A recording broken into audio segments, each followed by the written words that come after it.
Good morning. Welcome back to Soujanya kitchen.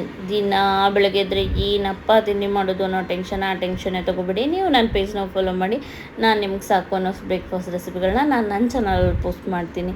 ನಿಮಗೆ ಅಂತ ಅಷ್ಟೇ ಅಲ್ಲ ರೀ, ನನಗೂ ಕೂಡ ಇದೆ ಟೆನ್ಷನು. ಯಾಕಂದರೆ ನನ್ನ ಮನೇಲೂ ನಾನು ಎರಡು ಥರ ಮಾಡಬೇಕು. ಏನು ಮಾಡೋದು? ಹಾಂ ಹೌದು, ಅದಕ್ಕೆ ನಾನು ತಟ್ಟೆಲಿರೋದೆಲ್ಲ ತೋರಿಸ್ದೆ ಗೊತ್ತಾ ನಿಮಗೆ. ಅದೆಲ್ಲ ನನ್ನ ಹತ್ರ ಆಲ್ರೆಡಿ ಹುರಿದು ರೆಡಿ ಸ್ಟಾಕ್ ಇಟ್ಕೊಂಡಿದ್ದೀನಿ. ನೀವು ಅದಕ್ಕೆ ಏನೇನು ಹಾಕಬೇಕು ಅಂತ ಹುರ್ಕೊಳ್ಳಿ ಅಂತ. ಅಯ್ಯೋ ಏನು ಅಂತ ಹೇಳ್ತಾನೆ ಇಲ್ಲ, ಸುಮ್ಮನೆ ಇದನ್ನೆಲ್ಲ ಹೇಳ್ತಿದ್ದೀರಾ ಅಂತನಾ? ಹೌದು, ಇದೊಂದು ಸಿಂಪಲ್ ಆಗಿರೋ capsicum rice, masala rice recipe. ತುಂಬ ಚೆನ್ನಾಗಿರುತ್ತೆ. ನಾನು ತೋರಿಸಿರೋದೆಲ್ಲ ಇಂಗ್ರೀಡಿಯನ್ನ ಹಾಕ್ಕೊಳ್ಳಿ. ವಿತೌಟ್ ವಾಟರಲ್ಲಿ ನೀವು ಇದನ್ನು ರುಬ್ಕೋಬೇಕು. ಅಂದರೆ ನಾನು ಹುರಿದಿಟ್ಕೊಂಡಿರುವಂತಹ ಕಾಳುಗಳು, 1 ಸ್ಪೂನ್ ಎಳ್ಳು, 1-2 ಮೆಣಸು, ಒಂದು ಸ್ವಲ್ಪ ಶುಂಠಿ, ಒಂದು ಸ್ವಲ್ಪ ಬೆಳ್ಳುಳ್ಳಿ, ಮತ್ತು ಬ್ಯಾಡ್ಗೆ ಮೆಣಸಿನ್ಕಾಯಿ, ಗುಂಟೂರು ಮೆಣಸಿನ್ಕಾಯಿ ಎರಡೂ ಹಾಕ್ಕೋಬೇಕು. ಅದಾದಮೇಲೆ 1 ಸ್ಪೂನ್ ಗಸಗಸೆ, ಇದಿಷ್ಟನ್ನು ಹಾಕೊಳ್ಳಿ. ಕಾಯಿನ ಇದಕ್ಕೆ ಬೇಕು ಅಂದರೆ ಹಾಕ್ಕೊಂಡು ರುಬ್ಕೊಳ್ಳಿ, ನೀರು ಹಾಕ್ಕೊಳ್ದೆ ರುಬ್ಕೋಬೇಕು, ನೆನಪಿರಲಿ. ಇಲ್ಲ ಅಂದರೆ ಲಾಸ್ಟಿಗೆ ಬೇಕಾದ್ರೂ ಕಾಯಿ ತುರಿ ಹಾಕ್ಬೋದು. ಓಕೆನಾ? ಒಂದು ಪ್ಯಾನ್ಗೆ ಎಣ್ಣೆ ಇಟ್ಟು ಸಾಸಿವೆ ಜೀರಿಗೆ ಕಡಲೆಬೇಳೆ ಹಾಕಿ, ಸ್ವಲ್ಪ ಹಿಂಗಾಕಿ ಕರಿಬೇವು ಹಾಕಿ, ಇದಿಷ್ಟನ್ನು ಹಾಕಿದ ಮೇಲೆ ಈರುಳ್ಳಿ ಕ್ಯಾಪ್ಸಿಕಮ್ ಎರಡೂ ಹಾಕೋಬೇಕು. ಮತ್ತು ಕ್ಯಾಪ್ಸಿಕಮ್ನ ನೀವು 3 ತೊಗೊಂಡ್ರೆ ಅಷ್ಟೇ ಈರುಳ್ಳಿನೂ ತೊಗೋಬೇಕು.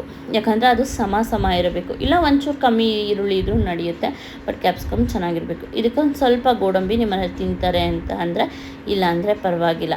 ಇದಿಷ್ಟನ್ನು ಹಾಕ್ಕೊಂಡು ಫ್ರೈ ಮಾಡ್ಕೊತಾಯಿರಿ. ಫ್ರೈ ಮಾಡ್ಕೊಂಡು ಆದಮೇಲೆ ನೀವೇನು ರುಬ್ಬಿಟ್ಕೊಂಡಿರ್ತೀರ ವಿತೌಟ್ ವಾಟರ್ ಹಾಕಿ, ಆ ಮಸಾಲೆನ ಇದಕ್ಕೆ ಹಾಕಬೇಕು. ಇದಕ್ಕೆ ಹಾಕಿದ್ಮೇಲೆ 1 ಸ್ಪೂನ್ ನಿಮಗೆ ಗರಂ ಮಸಾಲ, ಒಂದು 1/4 ಟೀ ಸ್ಪೂನಷ್ಟು ಅರಿಶಿನ, ಇದಿಷ್ಟನ್ನು ಹಾಕಿ ಸ್ವಲ್ಪ ನಿಮ್ಗೆ ರುಚಿಗೆ ತಕ್ಕಷ್ಟು ಉಪ್ಪು ಹಾಕಿ ಚೆನ್ನಾಗಿ ಫ್ರೈ ಮಾಡ್ಕೊಳ್ಳಿ.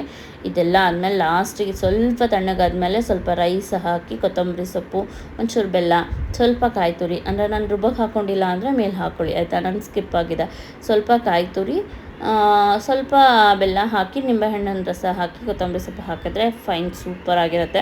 ಟಿಫನ್ ಬಾಕ್ಸ್ ಅಂತೂ ಹಂಗೆ ಖಾಲಿಯಾಗಿ ಬರ್ತಿರುತ್ತೆ. ಏನು ಗೊತ್ತಾ ನಿಮಗೆಲ್ಲ ಒಂದು ಹೇಳ, ನನ್ನ ಹತ್ರ ಮೈಕ್ ತೊಗೊಂಡಿದ್ದೀನಿ ಈಗ. ಇದೊಂದು ಖುಷಿ ವಿಚಾರ ನನಗೆ. ಯಾಕಂದ್ರೆ ಆ್ಯಕ್ಚುಲಿ ಏನಂದರೆ ನನಗೆ ಕರೆಕ್ಟಾಗಿ ವಾಯ್ಸ್ ಕೊಡೋಕ್ಕಾಗ್ತಿರ್ಲಿಲ್ಲ ಅಂತ ಹೇಳಿ ನನ್ನ ಹಸ್ಬೆಂಡು ಮೈಕ್ ಕೊಟ್ಟಿಸೋರು.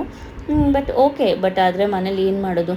ನಾನು ಮೈಕ್ ತೊಗೊಂಡಾಗಿಂದ ನನ್ನ ದೊಡ್ಡ ಮಗ ನಾನೇನಾದರೂ ವೀಡಿಯೋ ಶೂಟ್ ಮಾಡೋಕ್ಕೆ ಬಂದರೆ ನಾನು ಮಾತಾಡಲಾ ಅಂತಾನೆ.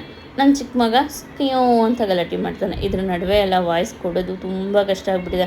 ಆ್ಯಕ್ಚುಲಿ 2 ದಿನದಿಂದ ನಿಮಗೆ ವೀಡಿಯೋ ಮಾಡಿ ಅಪ್ಲೋಡ್ ಮಾಡದಿರೋ ಕಾರಣನೇ ಇದು. ವಾಯ್ಸ್ ಕೊಡೋಣ ಅಂತ ಅನ್ಕೋತಿದ್ದೆ, ಆಗ್ತಿರ್ಲಿಲ್ಲ. ಈ ಥರ ಸಮಸ್ಯೆಗಳಿರುತ್ತೆ, ಏನು ಮಾಡೋದು? ಆದರೂ ಪರವಾಗಿಲ್ಲ, ನೀವೆಲ್ಲ ನಂಗೆ ಅಡ್ಜಸ್ಟ್ ಮಾಡ್ಕೊಂಡು ಸಪೋರ್ಟ್ ಮಾಡಿ. Thank you for watching. Please follow ಮಾಡಿ.